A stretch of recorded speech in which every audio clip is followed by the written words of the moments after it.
So మనం 16/8/2025 అంటే August 16th మనం based on Andhra Pradesh intelligence police officers intelligence input మేరకు మనకు ఆపరేషన్ చేయడం జరిగింది. ఆ ఆపరేషన్లో కొట్వాల్ నూర్ అహ్మద్ మొహమ్మద్ అని చెప్పేసి ఒక అక్యూస్ని అరెస్ట్ చేయడం జరిగింది.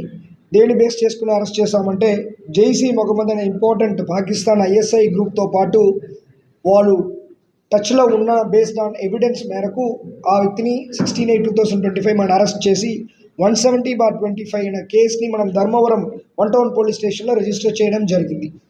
బేస్డ్ ఆన్ ద ఇన్వెస్టిగేషన్ ఇంకా ఇద్దరు వీరితో పాటు కాంటాక్ట్లో ఉంటూ పాకిస్తాన్ ISI బేస్డ్ జైసీ మొహమ్మద్ ఆర్గనైజేషన్తో పాటు టచ్లో ఉన్నట్టు మనకి ఇన్పుట్ రావడం, వాళ్ళు సజద్ హుసైన్ A2 అక్యూజ్ 2గా యాడ్ చేయడం జరిగింది. ఈ వ్యక్తి ఉత్తరప్రదేశ్ చెందిన వ్యక్తి. మూడవది మనకి తఫీక్ అలాం షేక్. సో ఈ వ్యక్తి మెలగోవన్ మహారాష్ట్రకు చెందిన వ్యక్తి. వీళ్ళు ముగ్గురు కూడా మన Pakistan based ISI terrorist group band organisation Jaishe మొహమ్మద్తో పాటు టచ్లో ఉండడం అనేది మనకి ఐడెంటిఫై చేశాము. దాంట్లో ఈ A2 A3 ఇద్దరిని కూడా SDPO ధర్మవరం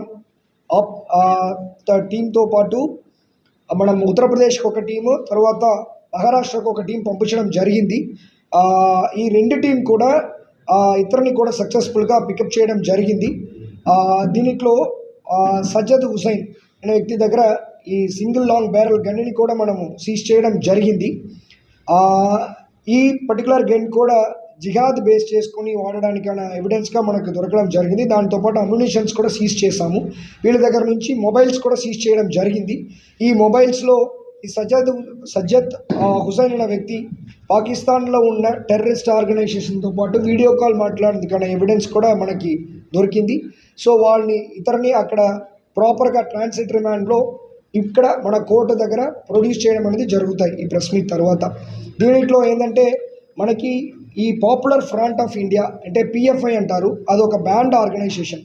ఆ బ్యాండ్ ఆర్గనైజేషన్లో మనకేంటంటే ఉన్న మెంబర్స్ అందరూ కూడా ఎప్పుడు ఆర్గనైజేషన్ని బ్యాన్ చేశారో, ఎప్పుడు మన మానిటరింగ్ దానిపైన ఎక్కువ అయిందో, ఈ రాడికలైజేషన్ చేస్తున్నారని ఇన్ఫర్మేషన్ మనకు వచ్చిందో, అప్పుడు ఈ పాపులర్ ఫ్రంట్ ఆఫ్ ఇండియా అనే ఆర్గనైజేషన్ని బ్యాన్ చేయడం జరిగింది. తర్వాత వీళ్ళు ఈ SDPI social democratic party of India ఇలాంటి కొన్ని అదర్ వేరియస్ ఆర్గనైజేషన్స్లో వెళ్ళి అక్కడ ఉంటూ ఈ రాడికలైజేషన్ని వాళ్ళు కంటిన్యూ చేస్తున్నట్టు మనకు ఇన్ఫర్మేషన్ ఉంది.